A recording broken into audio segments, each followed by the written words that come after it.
আসসালামু আলাইকুম, সবাই কেমন আছেন? আশা করি ভালো আছেন। আমিও ভালো আছি আলহামদুলিল্লাহ। তো আমি আজকে তেহেরি রান্না করব, আর সেই জন্যই এত আয়োজন। এখন আমি মাংসগুলো কেটে নিচ্ছি।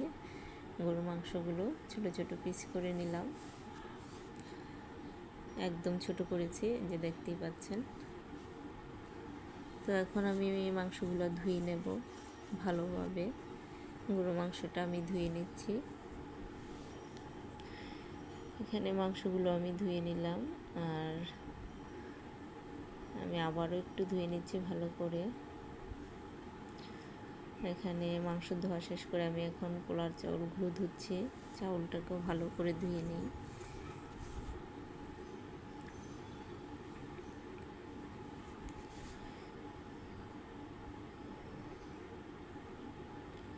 তো চাউলটা ধুয়ে আমি এখানে মাংস আর চাউল এখানে আমি রেখে দিলাম। আর এখন আমি পেঁয়াজটাকে কেটে নেব।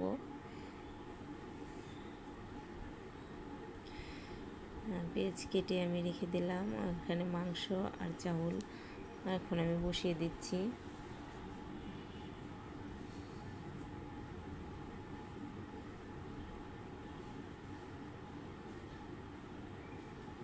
প্রথমে আমি এলাচ, দারচিনি,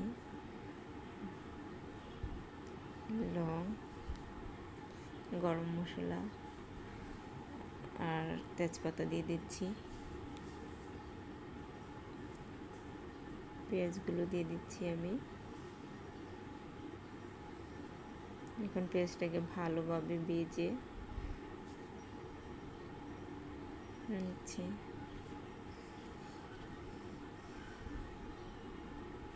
এখন আমি মাংসগুলো দিয়ে দেব।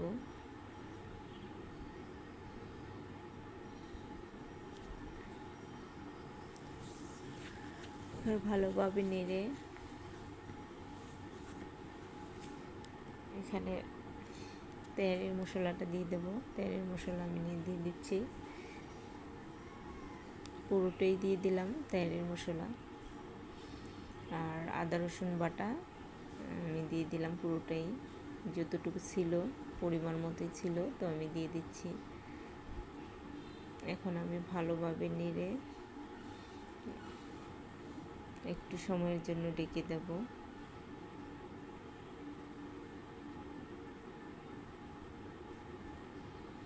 ভালোভাবে মিশিয়ে নিলাম এটাকে আমি।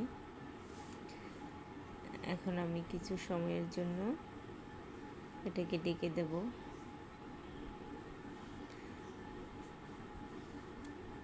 মোটামুটি এটা হয়ে আসছে, মাংসগুলো সিদ্ধ হয়ে আসছে।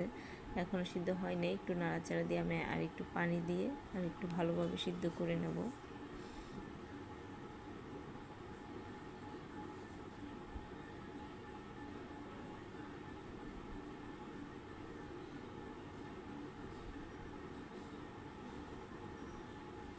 এখানে আমি মিষ্টি কুমড়া সিদ্ধ বসিয়েছি আমার মেয়ের জন্য।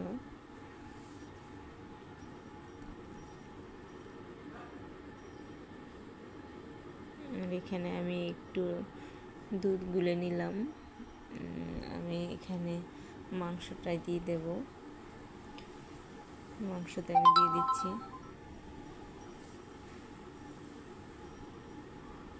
এখন ভালোভাবে নেড়ে দিচ্ছি এটাকে। কিছু সময়ের জন্য আমি ডেকে দিয়েছিলাম, এখন আমি এটাকে আবার নেড়ে দিচ্ছি।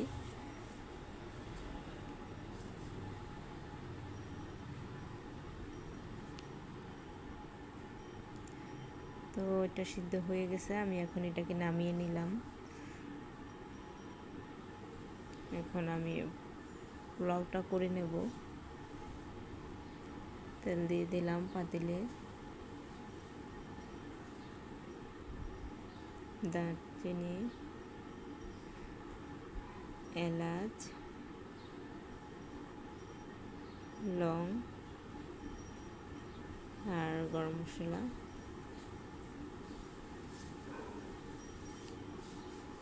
কিছুক্ষণের জন্য এটাকে ভালোভাবে ভেজে নিলাম। তেজপাতাও দিয়ে দিলাম। পেঁয়াজগুলো এখন দিয়ে দেব।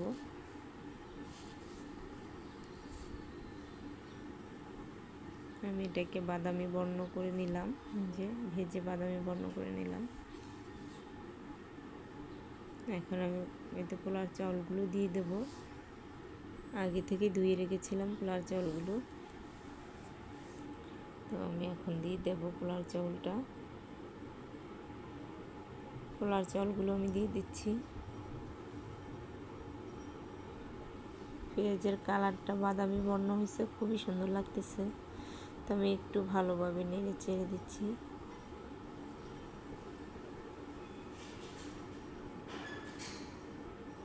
চাউলটাকে আমি ভালোভাবে একটু ভেজে নেব। চাউলটা যত ভাজা হবে ততই একটা স্মেল আসবে। তো আমি পানি দিয়ে দিচ্ছি, পরিমাণ মতো পানিটা আমি দিয়ে দিলাম। অনেকে গরম পানি দিতে পারে, আমি ঠান্ডা পানি দিলাম। চাইলে আপনারা গরম পানি দিয়েও দিতে পারেন। তো লবণ দিয়ে দিচ্ছি পরিমাণ মতো।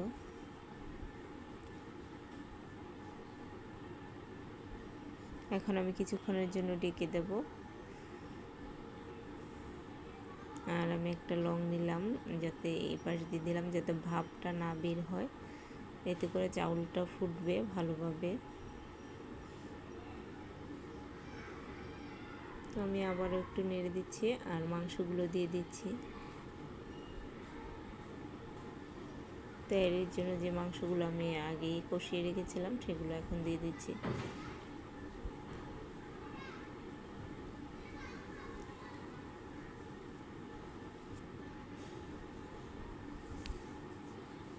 দিয়ে ভালোভাবে মিশিয়ে নিচ্ছি আমি এটাকে। চাউল আর মাংস একসাথে ভালোভাবে মিশিয়ে নিচ্ছি।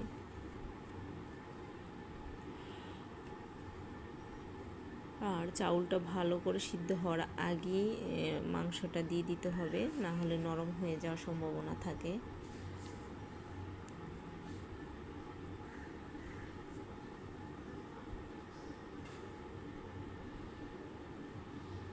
তো আবার আমি কিছুক্ষণের জন্য ডেকে দিলাম।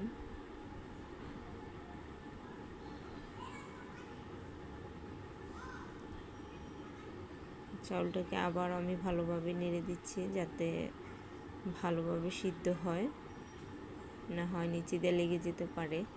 তো এর জন্য আমি ভালোভাবে একটু নেড়ে দিলাম।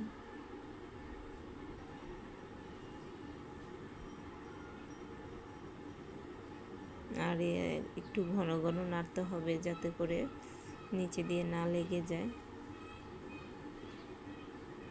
পাতিলে যাতে না লেগে যায়, সেজন্য আমি ভালোভাবে একটু নেড়ে দিলাম। আর কাঁচামরিচগুলো দিয়ে দিচ্ছি। ব্যাস হয়ে গেল আজকের তেহেরি। তো যারা যারা আমার ভিডিওটা দেখলেন, লাইক কমেন্ট শেয়ার করে দিবেন। অবশ্যই সাবস্ক্রাইব করতে ভুলবেন না। আমার চ্যানেলে আরও অনেক ভিডিও দেওয়া আছে, সবগুলোই দেখে নেবেন সাবস্ক্রাইব করে। সবাই ভালো থাকবেন। আজ এই পর্যন্ত, আল্লাহ হাফেজ।